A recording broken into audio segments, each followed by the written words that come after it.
Well, now you're an intelligent girl. Oh, I know. That's why I'm doing this and not being photographed in dark glasses at London Airport on my way to Rome.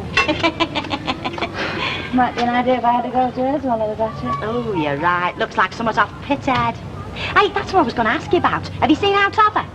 No, not for a few days. Oh, hey! Hadn't we better fetch police? Whatever for? Well, for all we know, Elsie Tanner could be lying in a pool of blood, strangled with one of her own 15 deniers. You don't bleed when you're strangled. Oh, no. Still, she would have put up a fight, wouldn't she? I mean, Hackney bashed her first. You are out for blood this morning, Mrs. Ogden. Well, I hate to disappoint you, but Elsie is perfectly okay, physically anyway. Well, how do you know you've not seen her? I've caught glimpses through the window. Oh, what doing? I don't know. Oh, well, not cleaning the house at any rate. Must be stinking like a pig midden in there. Well, I don't think it's any of our business, Mrs. Ogden, do you? I thought you were supposed to be a pal of hers. I am. Well, aren't you worried about her? Not particularly. She knows where I am if she wants me. I see. Doors that black, windows that thick with grime you can hardly see through them. Well. Elsie Tanner skulking in there for days on end, not saying that to nobody. Well. And you don't think there's nothing funny going on? No. And even if I do, there's not a lot I can do about it, is there? I can't tell an amp from a therm. I keep telling Jack he ought to get rid of it. I thought it was his idea. And install a resident maintenance man. Yeah, I gave over. Look at them walls, thick as a tomb. Whose tomb? Hey? Well, one gale force wind. Give over. This heap will still be standing when those new matchboxes over there have gone over to the cockroaches. I mean, what is built to last nowadays? Hey, guess what? That is an extremely cynical attitude. Oh, it's tragic, a woman like her. Not my attitude, love. The Economist. It's called planned obsolescence. Yes. And when your old age pensioners are shivering in their new flatlets because the window frames don't fit, is that what you will tell them, Councillor Fairclough? All it puts me in mind of is that picture. Will you do it or will I? Oh, I suppose I'd better. What picture, Mrs. Ogden? Woman in a dressing gown. What does? Not what, who? Didn't they learn you no grammar at school? Too busy swapping dirty jokes, love. No, that's why I'm late, Mrs. Walker. I've been detained with Valerie. Ooh, the way she's let herself go, so much shocking. Valerie? Elsie Tanner. What about her? Well, according to Val, she's been shut up in that house for days on end, hasn't spoke to her blind soul. Place is thick with cobwebs like somewhat out of our picture. How do you know? Well, it's obvious. You've only got to look at the outside. Windows that thick with muck you can't see through them. And Elsie Tanner? Roaming round the house with a wild look in her eye and her hair streaming down her back like someone demented. I thought you said you couldn't see through the windows. Are you calling Valerie Barlow a liar? Oh, no. Not Val Barlow. Mrs. Walker, didn't you say you got some new cushion covers to show me? What, love? Oh, yes, in the living room. Cushion covers. So, what else did she say? Well, for a lad that didn't want to go into coal mining, I still spend half my life underground. I've done you, boiler, Jack. I hope you haven't. Eh, why not? It's me gutter that was broke. Oh, sorry, yeah. Hey, where are you? I don't know. You know what today is, Jack? Oh, well, it was Monday when I got up. March the 4th. Elsie Tanner's birthday. Oh, I didn't know that. No. I wonder if she does either.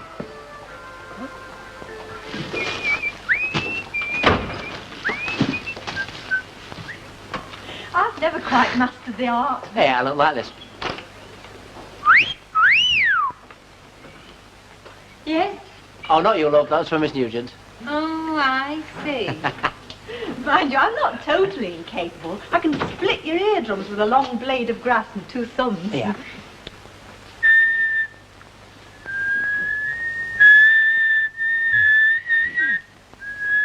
Miss Nugent, Yes? are you a responsible member of the community? Yes. And I'm a responsible member of the community? Yes. Well, why are we standing here like two custards whistling? Perhaps we're just happy. Good thinking. Bye. Hey! Don't forget your picnic bag. Oh, no. All my goodies. Oh, and speaking of goodies, Ursula, Bridget, and Anne Margaret. Oh, did I, You did. It's all right. I like to read in the bath, too. Ursula, Bridget, and Anne Margaret. Hi, is Emma in? Take it back. Oh, well, Val said to give her these and say she's sorry, but they've only got red. They've only got red, yes. Yeah. How, kid? If you could choose 3 people with whom to be shipwrecked on a desert island, who would you pick?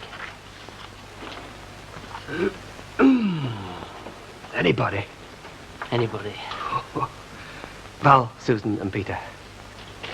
He's disappointing. He's diplomatic. Why? Because the joint's bugged. What? You told me yourself, your Irma's in the back.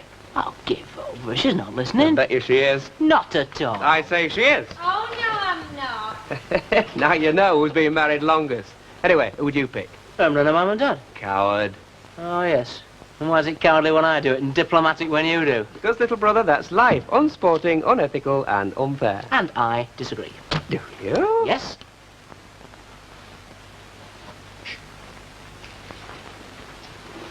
You are thinking of getting shipwrecked. Slap me between 2 goalposts. When? This very afternoon. Ref? Playing. Oh, you mean your girls' team? I mean a fella's team. I'm talking about football. Oh, what about your gammy leg? What gammy leg? Foster kids, tugs of war, look at it. I could join the Bluebells with that if I was 16 inches taller. It's quite all right. You can stop whispering now. I'm going to Val. Who's whispering? No, Dave. What did the doctor say? Now, what's it got to do with him? It's my leg. When you did it, he said you should not play again. All right. I'll go to the Quacks after the game. You're an idiot. Why? Then I can prove that I'm okay. And if you're not? Well, it's back to measuring out the sago again, isn't it? Can I come in? Yes, if you another 3-piece maquette wheat. Oh, about time, I know. I thought your old ones was ready for the ragbone cat, but I didn't like to stay. Very tactful. No, well, you don't like passing comments, do you? You could give offence. Yes, you could. It's not mine. What?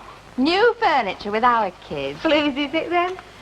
Dear Val, you will no doubt remember that occasion when I did a favour for you, and you said any time you could return it, I'd only to ask. Well, your time has come and I'm asking. So would you please give shelter to the enclosed furniture until my imminent return, and the gratitude of the Tanners will know no bounds. Yours, Dennis. P.S. If you feel like dusting it now and then, I shan't raise any objections. What favour did he do you? I have no idea. Imminent return? Ah, what does that mean? Soon. Yeah, one of his little love affairs over. Ah, but she marked his cards all right. Like who needs Dennis Tanner? Well, Jenny Sutton might not, but I know somebody who does. Badly.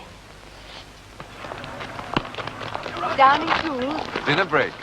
If you were really back in Britain, you'd eat your sandwiches with one hand and dig with the other. What a splendid idea. You think so?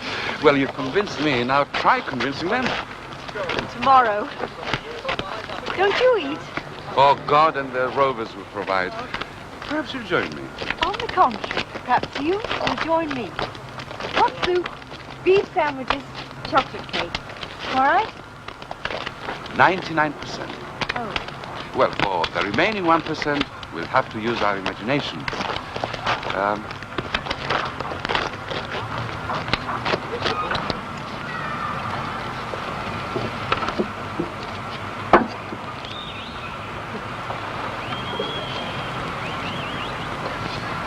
Now then, this is what? Soup. No. This is a bottle of Bigelow. Of what? The finest red wine in Hungary, and it comes from the vineyards of the Eger. Well, I'd love to see a real vineyard. It must be marvellous. Do you know what Bigelow means? It means bull's blood. Strong? Oh, very. In that case, perhaps it's just as well I didn't score 100%. I'd hate to be the first person arrested drunk in charge of a boutique. Tell me, do you like it? Shop? Yes, it's all right. Why? I just sometimes wonder how many people are really happy with their jobs. You're not really happy in yours. It's all right. But no more than that. No, it suits me, but, well, sometimes it seems a bit pointless. Oh, we all feel like that. No, this job particularly. Pointless? Why? Well, other men do things, build things, create. When I look back at the sum total of my achievement, what do I see? Rubble. Yes, but... I mean... No, look, forget it. It's just vanity. We're all part of a complex chain, aren't we?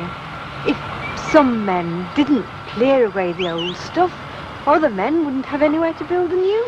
Yes, Professor Nugent, you're absolutely right. Yeah, she knows we're here, doesn't she? Yes, I've just seen her looking from upstairs. Right, then. Point. Point! Well, she obviously doesn't want us. She's in no mood to know what she does want this one. Can't she open this flaming door? Hey, where's the fire? Len just wants a word with Elsie, that's all. Oh, why? Say! Here, you have the door down. You bet your life I will. Oh, hey, she's not going to like that. No, and she won't like half the street standing gawping either. Well, who's gawping? We're only taking an neighbourly entry. Elsie! Oh, Len, don't, you'll only make things worse. Elsie, we know you're in there, so stop behaving like a silly... I want to talk to you.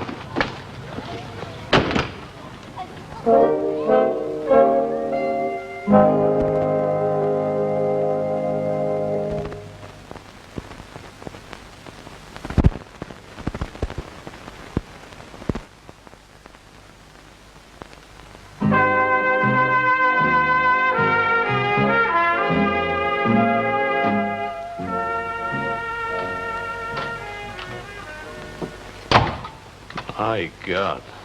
Yeah, cousin. Elsie. You want to talk to me? Yes. No. Listen. I said no. And I said yes.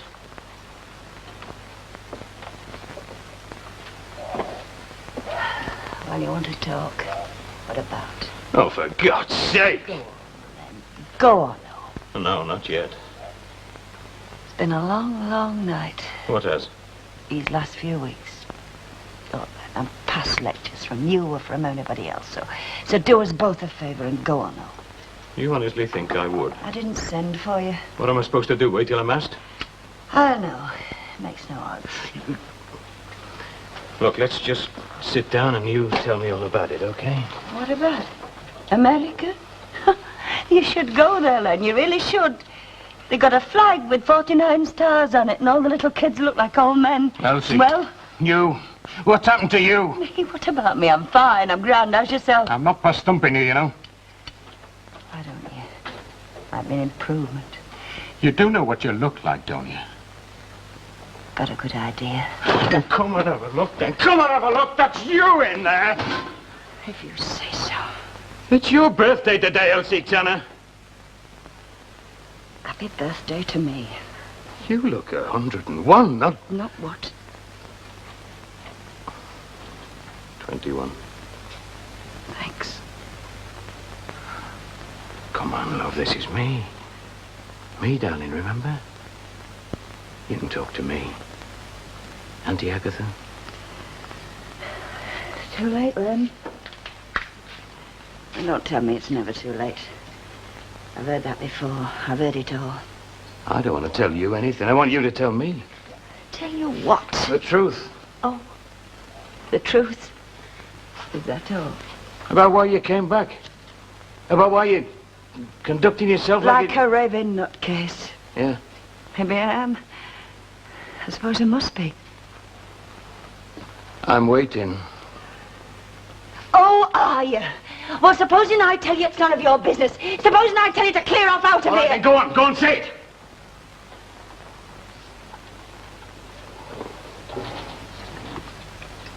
It was all my fault. What was? I've left Steve. I see. You don't sound exactly astonished. I'm not. Well? Well, what? You asked for the truth. I told you now. Clear off out of here. No. Yeah, not yet. What do you want? Blood? Look, I made a muck of it. I didn't fall. I wasn't pushed. I jumped. So your marriage has gone bust and you think it's all your fault? I said so, didn't I? All right, tell me more. There's nothing to tell. Let's just start at the beginning, shall we? Tell me exactly what happened when you first got out there. Exactly what everybody said would happen. I didn't fit in. I didn't understand them, and I didn't try to. I was homesick, and I didn't bother to hide it. I was an all-round pain in the neck. I'm not arguing you're a pain in the neck, but you're also a flaming liar. Is that what you kicked my door down to tell me? Now, let's start again, shall we? And this time, the truth. It's a rotten, stinking mess. That's right, it is, and you've got to work yourself out of it. I'll survive. I usually do. Oh, well, see, this isn't some sort of tiff between you and Doc Greenhalgh at the shop. This is the lousiest thing that could ever happen to anyone. Do you think I don't know that. All right, for heaven's sake, stop hiding behind it in some dark corner. It's here, it's happened, it's all here in front of you. So let's talk about it sanely. Sanely? Yes. Do you think I'm ill? Do you think I'm off a rocker or something? I think you could bear it in that way. Well, thanks. Going over and over it in your mind like that. Chasing it round and round like you're blaming yourself. It was me. So you said. Steve was a good man. One of the best.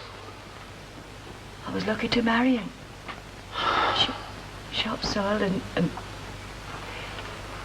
people like me don't marry people like him, except in books. Oh, yes, he could have married anyone. He could. His mother told me when she was over last time. She said he was the most eligible bachelor. That's right, he had everything. Money, looks, good family, brains. Yes. So the stupid Burke has to marry some grotty old has-been from the wrong side of the tracks. What did you say? Well, didn't he? Get out! What, Mr. Superman? And that? Well, I ask you. I hate you! Go on then, H.B. Do what the hell you like.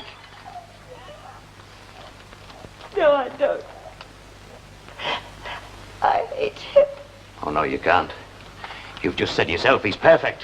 Stop it. He's thoughtful and kind, loving and considerate. He is the perfect husband. No! No? Steve Tanner is... Go on. I can't. Say it. He's a swine. Oh, that's better.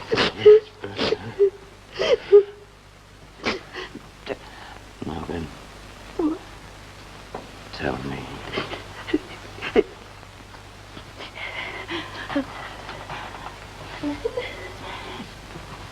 Do you remember before I went away, I asked you that if I was your wife and I'd lied to you, what you'd do? I think I said I'd give you a rollicking, or thump you, or both. And I still would. And I said Steve wasn't like that.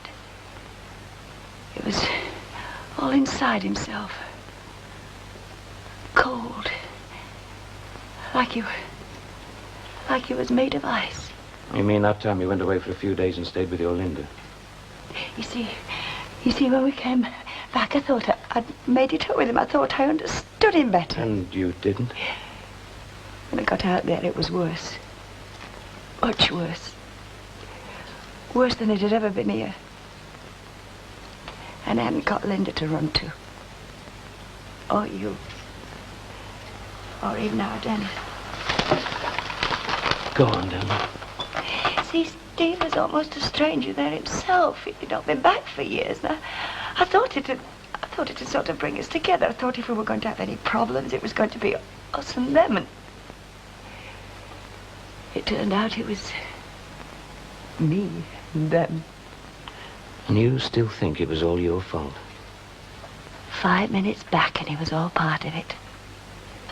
Like he'd never been away. It was like a wall came down. And I was on the outside, looking in. I asked you a question. It's like we were strangers. Oh, nothing dramatic like you read in the Sunday papers. Not the husband having it off with the secretary, or the wife having it away with the insurance. But I'm sorry. That's all right, love. It's all history now, isn't it? Still, what you're saying, it still makes sense, you know. But when Nellie ran away with Harry Bailey, that was the end of our problem, not the beginning. That was only the cherry on the top. The things they did, I didn't know about. The boating, the bridging, golfing. I could have learned then. Steve was impatient. He wouldn't wait for me to catch up, if you know what I mean. I can gather. No. No, it wasn't all my fault. The books he read, I couldn't understand. The music he listened to that I didn't know about. But it needn't have mattered, Len. He used to sit there night after night, and he'd say nothing. Nothing? Nothing. Then I'd say to him, Steve, talk to me. You know what he'd say?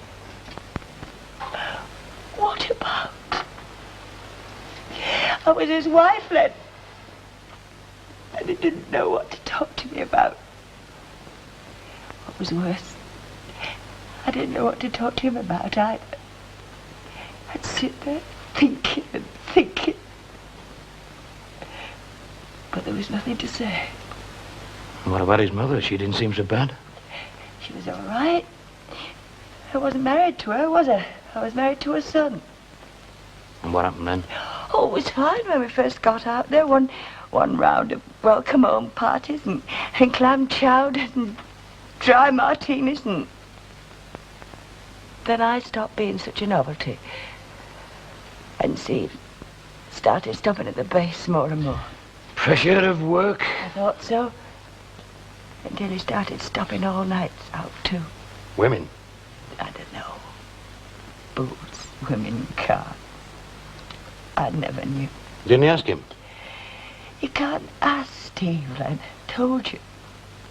Look, if I'd have been your wife, I'd have been standing at the top of the stairs with a rolling pin in my hand. I bet you would, no. You can't ask Steve. He's different. If he doesn't want to answer you, he won't. Who the hell does he think he is? God? No. No, it wasn't all his fault either. It was mine too. You see, I knew I shouldn't have married him. I saw the danger signals, and I closed my eyes. Elsie, I know I'm the last person that should be saying this, but do you really think you gave it a fair try? How do you mean? Well, running away like that. I mean, you weren't out there for all that long, were you? I think if you'd have stayed out there a bit longer, it might have got better. Got better? With me on my own? On your own? The week before I came back home, Steve was posted to South America. Why didn't you go with him? Because my husband didn't want me to go. Are you sure? Oh, I'm sure. I'm sure of something else and all. He needn't have gone. Eh? He volunteered. I see. I asked him not to. I said I was willing to try again. I told. What? It seems ridiculous. Two middle-aged people and we couldn't live together. I suppose lovers was too much to ask, but I'd have settled for friends. And he wouldn't.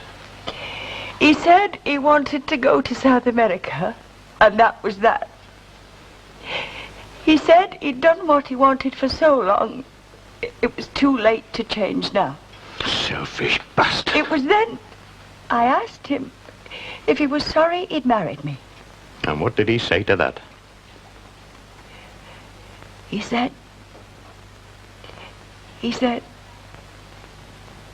his first mistake was leaving me 20 years ago. His second was coming back to me.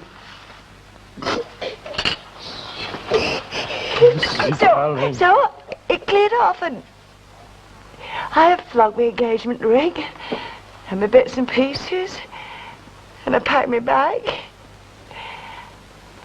I bought myself a ticket. And here I am. A grotty old has-been, back in my own midding. End of story. Is it? God! Then I wish to God I knew.